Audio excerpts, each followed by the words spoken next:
नमस्कार, मैं हूं पवन त्यागी। केंद्र सरकार और सुप्रीम कोर्ट कोलिजियम को लेकर आमने सामने है।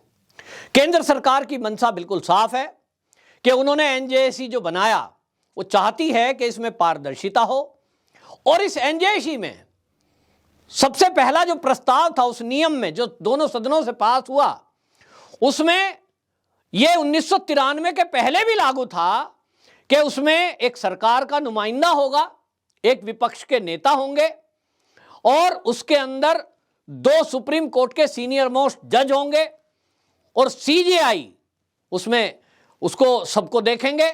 यानी सीजेआई भी हैं, सुप्रीम कोर्ट के 2 सीनियर जज भी हैं, लेकिन सरकार के नुमाइंदों के साथ साथ उसमें 2 देश के ऐसे नागरिक भी होंगे जो समाज से होंगे और जिनको कानून की जानकारी हो। यह सरकार ने इसलिए एनजेसी बनाया ताकि देश में आम पब्लिक का प्रतिनिधित्व जब रहेगा तो आम पब्लिक को भी पता चले कि भाई सरकार पारदर्शिता से काम कर रही है। सरकार यह नहीं चाहती थी कि केवल सरकार के लोग हों और इसमें सुप्रीम कोर्ट के लोग हों और मिलकर के जजों की नियुक्ति कर दें। सरकार ने कितना बेहतरीन एक काम किया था इस एक्ट को बनाकर कि उसमें समाज के 2 लोग शामिल किए, और ये जो समाज के 2 लोग शामिल होने थे जिसको सुप्रीम कोर्ट ने रोक लगा दी, इन 2 लोग की नियुक्ति, जैसा मैंने कहा, विपक्ष के नेता, देश के प्रधानमंत्री ये मिलकर के करते कि कौन लिया जाए। उसमें सीजेआई की सहमति भी होती, किसको लिया जाए। ऐसा ही नहीं है कि सरकार ने 2 नाम सुझा दिए और ये हो गया जी हिस्सा एनजेसी का, नहीं। उसमें यह तय हुआ कि विपक्ष के नेता की भी सहमति ली जाएगी उन 2 लोगों के लिए। और वो 2 लोग कौन होंगे? तो एससी, एसटी, ओबीसी से होंगे, अल्पसंख्यक कोई होगा, महिला भी उसमें होगी, ऐसा उस कानून में प्रावधान रखा गया था। लेकिन सुप्रीम कोर्ट ने उस पर रोक लगा दी। तो भाई सरकार को तो काम करना है।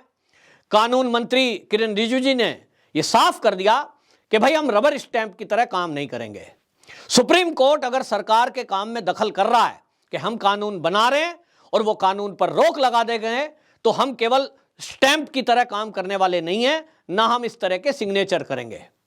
लेकिन अब नया मोड़ देखिए इस मामले में कि इसमें जो देश का विपक्ष है वो इस बीच में बयानबाजी कर रहा है, और वो ऐसी बयानबाजी कर रहा है जिससे इस विवाद में ऐसा लग रहा है कि सरकार न्यायपालिका को दबाव में लेना चाहती है, जबकि जैसा मैंने बताया ऐसा पारदर्शी फॉर्मूला पहले कभी लागू ही नहीं हुआ, 1993 के पहले भी नहीं। क्योंकि 1993 के पहले जिस तरह से सरकार जजों की नियुक्ति करती थी उसमें समाज का प्रतिनिधित्व नहीं होता था।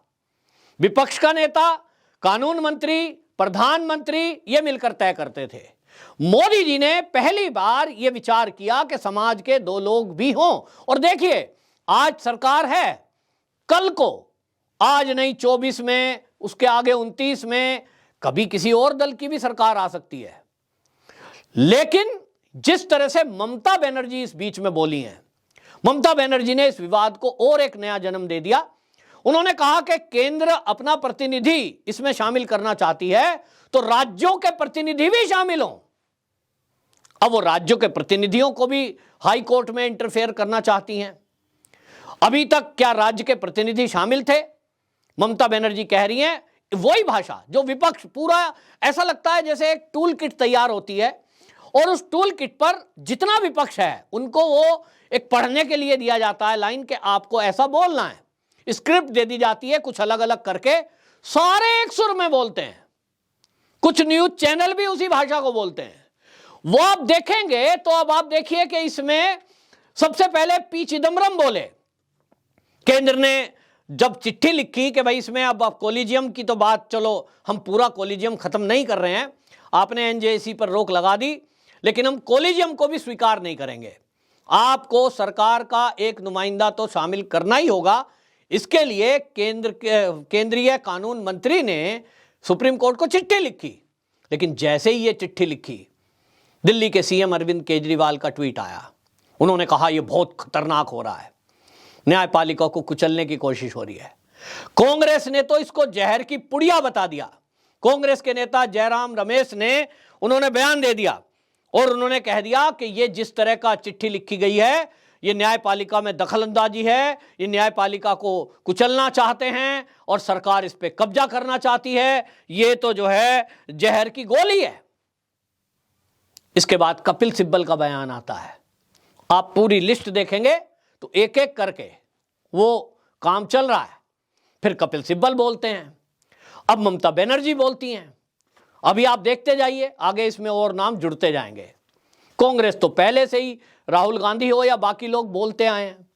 जो काम कांग्रेस ने देश में 65 साल किया, आज उसको वापस मोदी जी कुछ और अच्छा करके लागू करना चाहते हैं, लेकिन अब देश का विपक्ष ये नहीं चाहता।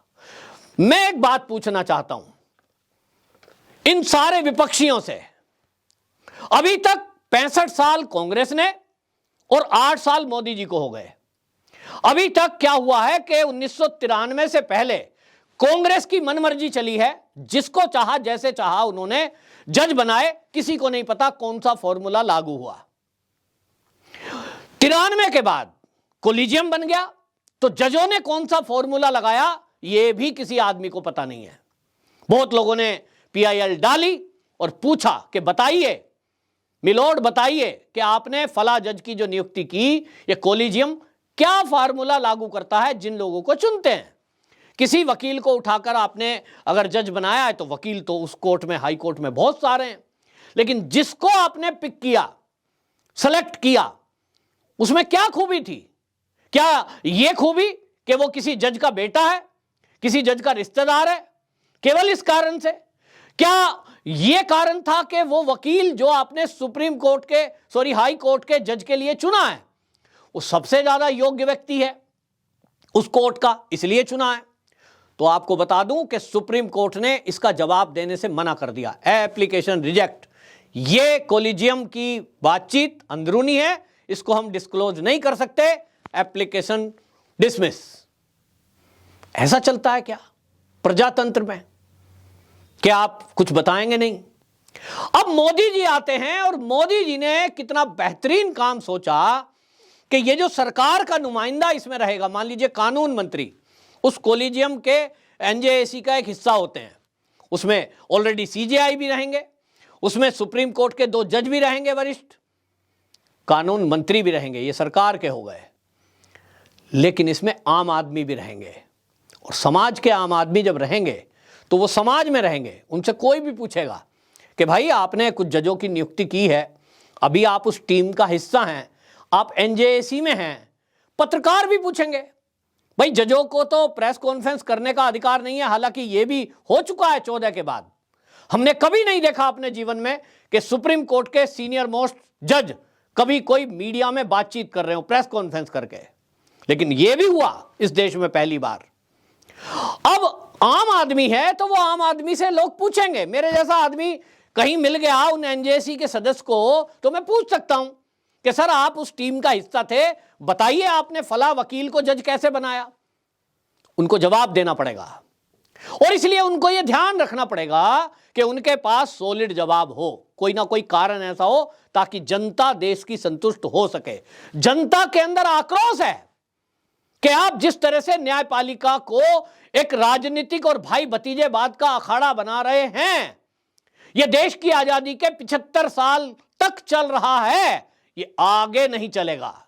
स्वर्णिम काल हम कहते हैं, 100 साल देश की आजादी को और 100वां साल हम मना रहे हैं, लेकिन क्या ये लगातार चीजें चलती रहेंगी? क्या ये चीजें बदलनी नहीं चाहिए? आज हम बुलेट ट्रेन की तरफ बढ़ रहे हैं, आज हम वंदे भारत एक्सप्रेस ट्रेन चला रहे हैं, तो पहले तो वही चलती थी, सवारी, पैसेंजर और वो भारी भरकम डब्बे। चेंज आया, टेक्नोलॉजी आ गई है, आर्टिफिशियल इंटेलिजेंस आ गया है। पारदर्शिता क्यों नहीं होनी चाहिए, इससे दिक्कत क्या है? लेकिन जैसे ही मोदी सरकार चेंज करने की बात कर रही है, पूरा विपक्ष एकजुट हो गया है। अब असली रीजन यह है कि यह सारा विपक्ष जो है, इनको यह लग गया है कि 2024 में भी इनके पास कोई मुद्दा नहीं है और मोदी जी की सरकार की एक भी कमी किसी भी मंत्रालय की इनके पास नहीं है। ये कोई आरोप नहीं लगा सकते, झूठ बोल दें, जैसे बोल दिया था राफेल में घोटाला, ये बोल दें कुछ भी, लेकिन सबूत नहीं है, कोई घोटाला नहीं है।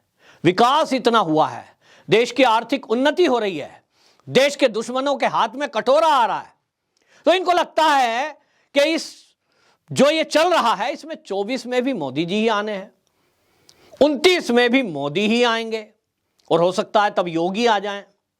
इनको लगता है कि हमारा चांस तो है नहीं। तब फिर सरकार जब इनके भ्रष्टाचारों के केस खोल रही है, आज आप देख रहे हैं महाराष्ट्र के 2 बड़े नेता जेल के अंदर बंद हैं, पी चिदम्बरम और उनके बेटे पर केस दर्ज है, जमानत पर हैं।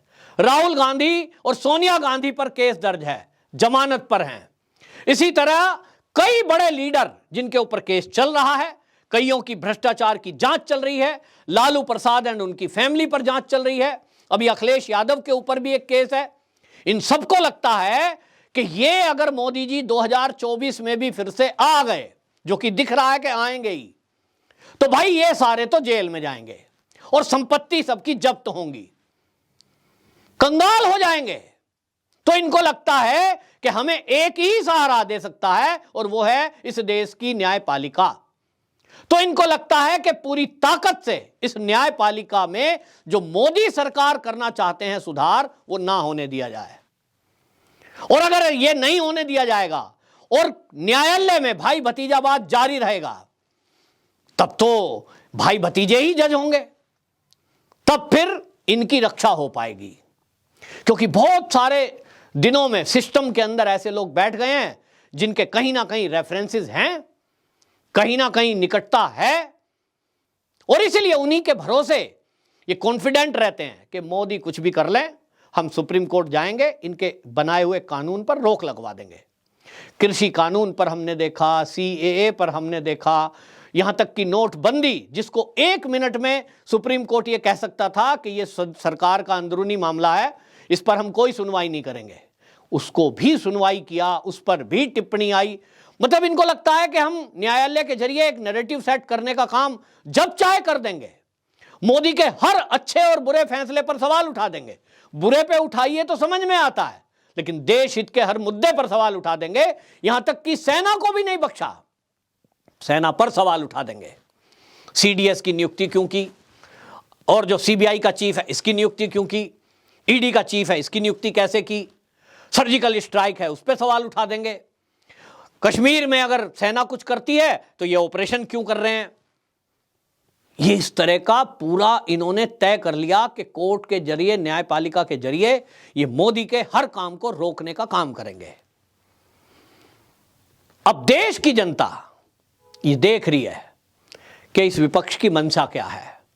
जिनको हमने विपक्ष में भेजा और जिनको हमने सत्ता में चुना, उनको तो काम करने के लिए हमारी इच्छा, आम आदमी की, वी द पीपल, हमारे लिए हैं, हमारी इच्छा से मोदी चुने गए हैं, तो उनको काम करने दीजिए ना। हम कह रहे हैं आम आदमी कि न्यायपालिका में सुधार हो, न्याय प्रणाली में पारदर्शिता हो, तो यह पब्लिक की इच्छा है। इस देश में उनकी इच्छा चलेगी जिनको नकार दिया गया है, या उनकी इच्छा चलेगी जिनको जनता ने चुन के भेजा है। मामला बिल्कुल साफ है।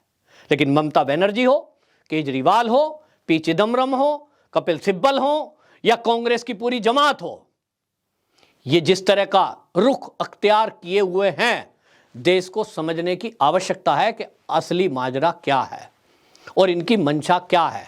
क्योंकि जो भ्रष्टाचारी हैं, वो जो भ्रष्ट तंत्र है, वो सब इस सिस्टम को सुधरने देना नहीं चाहते ताकि वो कल उनका सुरक्षित रहे। लेकिन देश की जनता को अब इस मुद्दे पर अपनी राय खुलकर रखनी होगी और बताना पड़ेगा कि देश की जनता क्या चाहती है। देश की जनता जो चाहती है, जगदीप धनखड़ जी जो कि हमारे उपराष्ट्रपति हैं, वो बोल चुके हैं, लेकिन जनता को खुलकर इस पे राय रखनी होगी।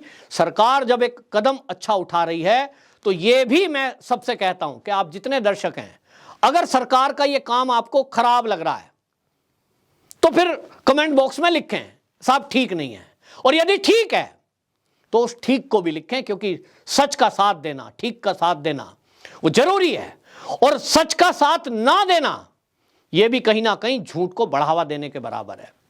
फैसला आपका है। अगर वीडियो आपको लगती है कि उन सब लोगों तक पहुंचनी चाहिए जो विपक्ष में है और जो पक्ष में हैं, तो इस वीडियो को शेयर करें और कमेंट में अपनी राय जरूर रखें। वंदे मातरम।